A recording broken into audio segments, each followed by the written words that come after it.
Our political editor, Vuyo Mvoko, joins us now to discuss all of the developments. So 24 hours really can be a long time in politics, Vuyo. It can be a very long time indeed, Shahan. Ask Stella Ndabeni-Abrahams and ask the mayor of Welkom. But, there's something we shouldn't miss here. And when people are calling for tough sanctions against her, they're basing that on a whole number of very important things. One is that she is a minister in the cabinet, and as a member of that cabinet, she has also been tasked with a huge responsibility in her area of work to make sure that the rules apply to the rest of us. Now, she is required, to then leave, or practice what she preaches, as people often say. And she is in a very fortunate position in that she doesn't have a president of a country as her boss. Scores of other people who have been beaten up, some of them, by the police and the army, are out there and they are facing the wrath of the law.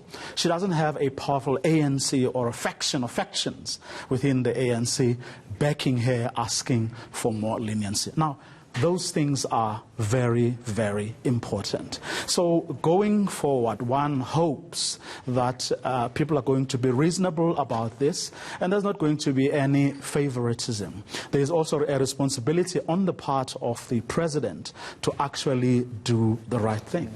Yeah, so let's take a listen to what Kusela Diko had to say on behalf of the president earlier today. The president has considered the allegations that Minister Ndabeni-Abrahams violated the lockdown regulations. This follows revelations that the minister had visited a friend who hosted a lunch in contravention of the regulations. The president strongly believes that no one, including the minister, is above the law, and therefore the law should be allowed to take its course. The minister must face the same consequences as everyone else in this country for violating the rules that have been set for all of us. The president summoned the minister on Tuesday, 7th of April, where he reprimanded her and directed her to deliver a public apology to the nation. He says that as a member of a national executive, she is held to an even higher standard than ordinary members of the public, and therefore he will also be placing her on special leave for a period of 2 months. 1 month of this will be unpaid. The minister in the presidency, Jackson Mthembu, has been appointed to act in the place of Minister Ndabeni-Abrahams during this period. The president says that the national-wide lockdown calls for absolute compliance on the part of all South Africans. He says none of us should undermine our national effort to save lives in this very serious situation. Yeah, it seems like the president's having to deal with a lot of things, well, the ANC overall, because you have a mayor in Welkom who's made really ridiculous statements as well. Indeed. I mean, the way she spoke about so-called colored people. This coming from a leader of the ANC in his own right. I mean, this is a mayor. This is a guy who's supposed to show leadership in Welkom. This is a guy, to whom, people look up to for service delivery. If he has such ideas, then there's no doubt in my mind that they have a bearing in how he then delivers those services. He probably looks at one community and says, I'm not going to look at these people, I'm going to service these others instead. That, of course, dictated to by his own prejudices.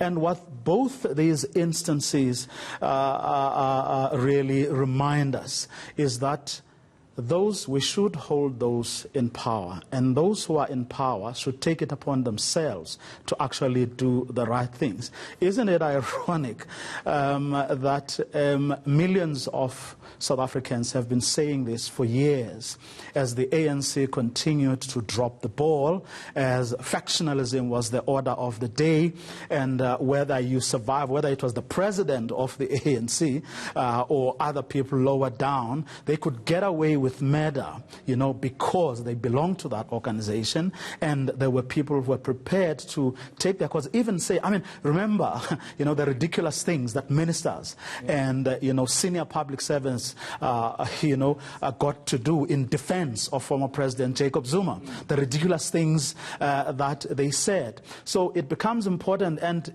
in my view, it shouldn't matter at this point whether one faction is seizing the moment. What should be important is that finally someone is beginning to do something about the wrongs that we have seen for years now. So what Jesse Duarte and the provincial secretary of the ANC have had to say on the back of what that mayor said actually is what needs to be done. It's a view I think South Africans who know that the right things should be done should actually be thinking the way Jesse Duarte says in this clip. The utterances of the mayor of Welkom are not only unfortunate, they are absolutely unacceptable. He is a member of the ANC and he has gone completely against the core values of the ANC. He also addressed the South African Defence Force, who are responsible for protecting and defending all citizens and for protecting the constitution of our country. And he calls people busmanne and drunkards in Bronville. The community are angry, and they should be angry with this mayor, who then apologizes and says it was a slip of his tongue. The matter is now with the PEC of the ANC in the Free State, and the Secretary General of the ANC has indicated that he will be discussing action that must be taken with the President of the Republic of South Africa. So, Vuyo, does it mean that the ANC is finally looking at its internal issues differently? Because we know how it was looked at before and how they dealt with it compared to what we're seeing now. I'm not holding my breath, but one hopes that that indeed is the case, that from now on, for its own sake, because they have seen their own fortunes, taking a turn for the worse in the past couple of elections. One hopes that this is another turning point. Yes, it may have taken a virus and not the voices of the millions of us who were saying that before to actually turn things around, but now that it is beginning to happen, is something to be welcomed.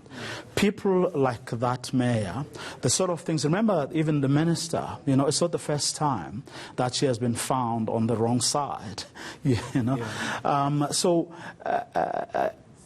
It's about time the ANC takes these matters seriously, and this indeed becomes the turning point, and from this point onwards, they really scrutinize the sort of people that they put in positions of responsibility, so that it must be the people who have actually imbibed the culture and ethos that the ANC has been preaching for more than 100 years. For the type of remark that mayor made to be made by an ANC leader is an indictment on the party. So indeed, hopefully, this is the turning point that everyone has been asking for.